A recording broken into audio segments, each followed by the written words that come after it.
This is Dan in the extreme north part of Israel. You can see behind me right there that low structure with the row of stones, kind of a low stone wall with some bigger stones piled on top. That is an altar, and it would be an altar of sacrifice right here at the main gate to the city of Dan. Interesting archaeological find there, a little inscription on a stone that said Beit David, and basically that means house of David. Of course, the problem is that David is spelled in Hebrew with the letters D, V, and D, the equivalent of D, V, and D.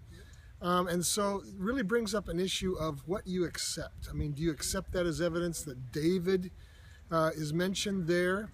Because that's the logical thing. House of David is mentioned throughout the Bible. But on the other hand, you know, if you're a skeptic, just the mention of the house of something with the consonants D, V, and D in it doesn't necessarily prove David.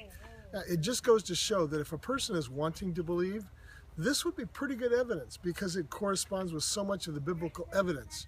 If you're a skeptic, nothing's going to really persuade you. You're always going to find reasons not to believe. You're always going to think there's alternative explanations. It's really a more matter of psychology than anything else. And so it's important to approach things with the eyes of faith. Just trust that God knows what he's doing. And to be skeptical really doesn't lead anywhere. It leads to basically the idea that you don't know anything and can't prove anything. So we approach things with the eyes of faith.